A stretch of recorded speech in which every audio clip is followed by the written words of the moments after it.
Well, across the country, political parties are moving towards a more youth-centered approach. The Congress Party is also aiming major outreach programs across India and have planned Chhatron Ki Goonj programs in over 800 cities.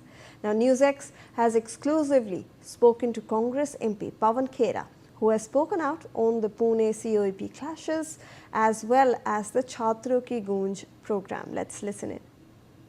अभी हमारे साथ बात करने के लिए मौजूद हैं कांग्रेस के राज्यसभा सांसद पवन खेरा जी।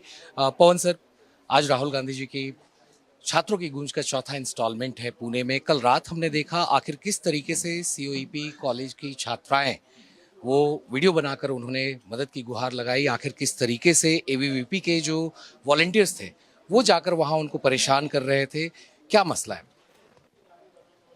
लड़कियों ने एक इच्छा जाहिर की कि जो उनकी स्कॉलरशिप्स हैं वो पैसा डाइवर्ट किया जा रहा है अन्य योजनाओं के लिए। वो राहुल जी के सामने ये समस्या रखना चाहती थी। उन्होंने ये वीडियोस भी बनाए, रील्स बनाई। इससे एबीवीपी बहुत नाराज हो गई। बीजेपी को बहुत परेशानी हुई कि राहुल जी तक ये लड़कियां नहीं जानी चाहिए। जबरदस्ती लड़कियों के हॉस्टल में एबीवीपी के गुंडे घुसे, उनसे माफी के वीडियोस बनाने के लिए, उनको परेशान करने के लिए। उन लड़कियों ने मदद की गुहार लगाई, जैसा कि आपने बताया अभी। और एनएसयूआई के कुछ बच्चे वहां गए, उनकी भी वहां पिटाई की गई। ना केवल पिटाई की गई, ऐसी पिटाई की गई कि उनको अस्पताल में भर्ती कराना पड़ा। पुणे के अस्पताल में आज भी, अभी भी आप जाएंगे तो वो बच्चे हैं। तो गुंडे अगर लड़कियों के हॉस्टल में घुस जाएंगे तो आपको क्या लगता है क्या करना चाहिए किसी जिम्मेदार विपक्षी दल को? उनकी मदद करनी चाहिए लड़कियों। हमने वही करने की कोशिश की। सरकार को क्या करना चाहिए? गुंडों के खिलाफ एफआईआर करनी चाहिए। नहीं, उल्टा हुआ।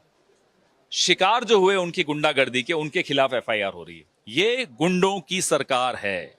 इस सरकार में गुंडे भरे हुए हैं। सर, चूंकि पुणे आप लोगों का थीम भी इस बार है गर्ल्स पावर। पुणे जानी जाती है गर्ल्स की मुहिम को आगे ले जाने के लिए। सावित्री बाई फुले जिस तरीके से उन्होंने विद्यालय यहाँ पे खोले थे और काफी आगे भी ले गए, तो राहुल गांधी का थीम भी इस बार वो है। तो इस पे सर कुछ?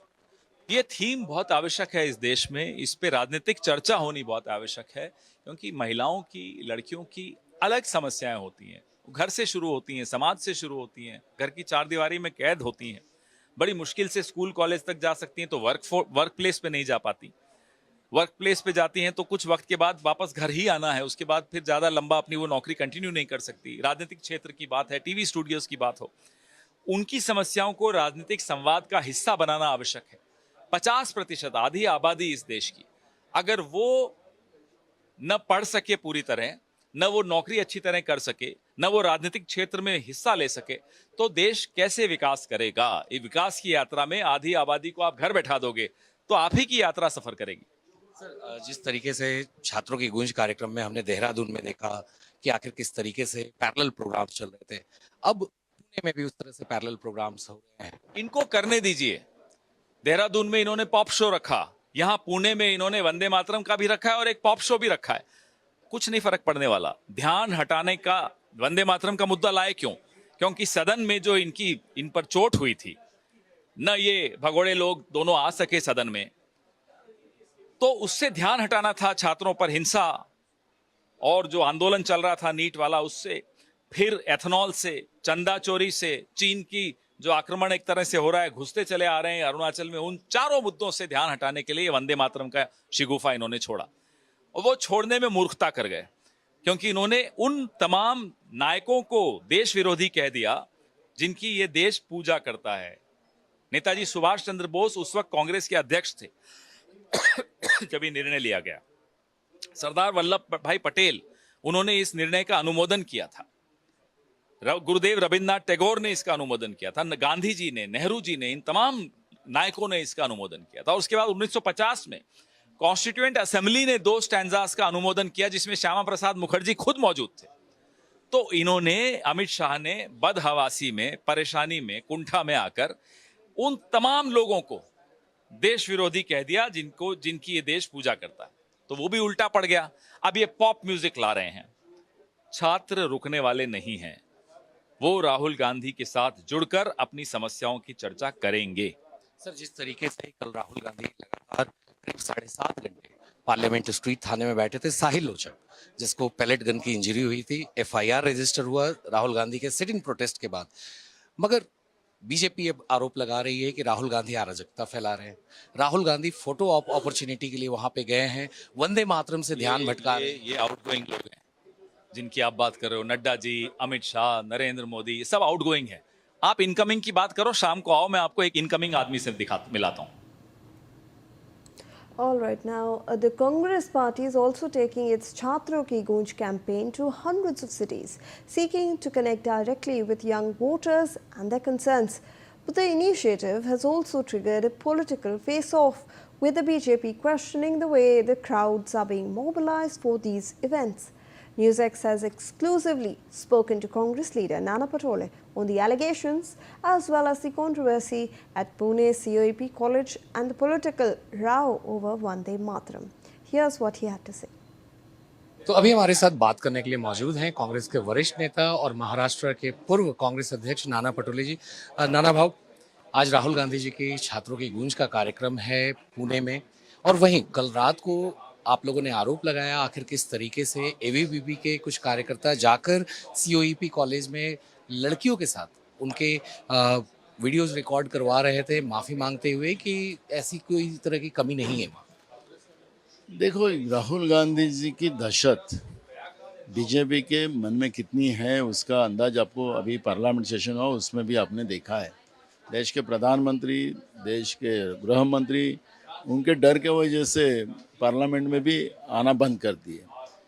तो स्वाभाविक है, महाराष्ट्र में कार्यक्रम है, महाराष्ट्र में बीजेपी की सरकार है और बीजेपी की सरकार को एक दहशत हो गई है कि भाई राहुल जी का ये कार्यक्रम और जिस तरह से लोकप्रियता राहुल जी की बढ़ती जा रही है, इस प्रोग्राम को कैसे डैमेज किया जाए उसकी एक कोशिश की गई। हमारे एनयूसी के बच्चियों को हॉस्टल में जाके, वहाँ पे एबीपी के बच्चों ने उनके हॉस्टल में जाके रात में जो हमारे बच्चियों की बाल उनको नोचे, उनके कपड़े फाड़े और ऊपर से हमारे ही लोगों के ऊपर एफआईआर दर्ज करने का पाप इन लोगों ने किया है। इसके परिणाम फडणवीस सरकार को भुगतने पड़ेंगे। ये झूठे केसेस जो लगाए गए उसके परिणाम भुगतने पड़ेंगे। छात्रों की गूंज कार्यक्रम के पहले अब काफ़ी स्क्रीनशॉट्स भी सोशल मीडिया पे आ रहे हैं कि कांग्रेस पैसे देके कार्यकर्ताओं को बुला रही है कि इस कार्यक्रम को अटेंड करें, ये आरोप लगाए। बीजेपी अपना अनुभव शेयर कर रही है। मोदी की सभा में हो, अमित शाह की सभा में हो, फडणवीस की सभा में हो, हर जगह उनको पैसे देके लोगों को जमा करना पड़ता है और इसलिए वो इस तरह के वक्तव्य कर रहे हैं। लेकिन राहुल जी के लीडरशिप को देश की युवा युवतियों ने एक्सेप्ट कर लिया है। उनको सुनने के लिए, उनकी तकलीफ सुनने के लिए राहुल जी खुद यहाँ पर आए हैं और इनका जो भविष्य जो बीजेपी ने अंधकारमय किया है उसको उजाले की तरफ से लेके जा सकते राहुल गांधी, ये विश्वास युवा युवतियों में हो गया है और इसलिए ये पैसे देके हमें किसी को लाने की जरूरत नहीं है। वो बीजेपी अपना अनुभव शेयर कर रही है। जिस तरीके से छात्रों की गूंज है आज यहाँ पर, उसी तरीके से कल राहुल गांधी फिर से एक स्टूडेंट प्रोटेस्टर के लिए ही दिल्ली के पार्लियामेंट स्ट्रीट थाने में करीब 7.5 घंटे बैठे, एफआईआर लॉन्च करवाई। पैलेट गन इंजरी वाला छात्र था साहिल, और फिर उन्होंने कहा कि ये एक कदम है जस्टिस की तरफ। मगर वहीं बीजेपी आरोप लगा रही है कि जिस तरीके से राहुल गांधी जाके थाने में बैठे, अराजकता है। इससे पहले वो प्रधानमंत्री आवास के बाहर जाके बैठ चुके थे, वो भी अराजकता है।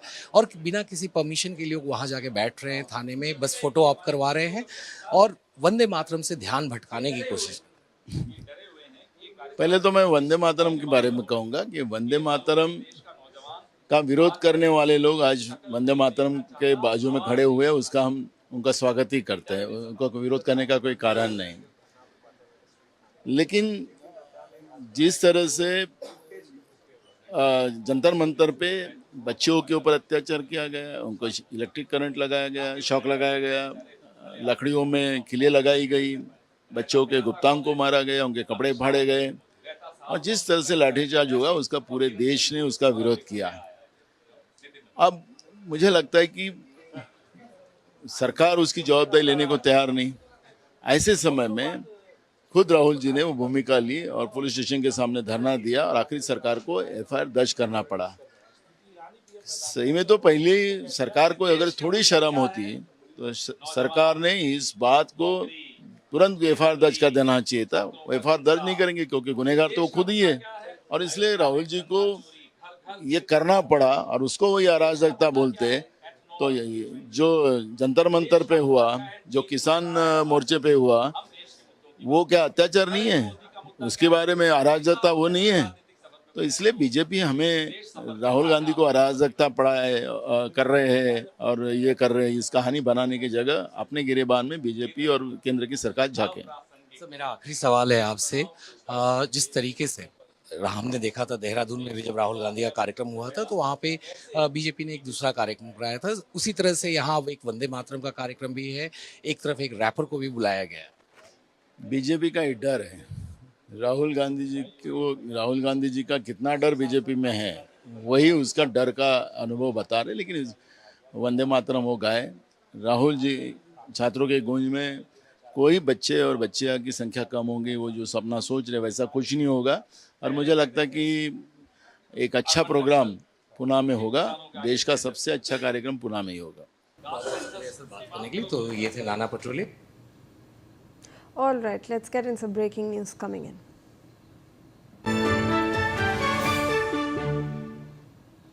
Well, after Dipender Huda had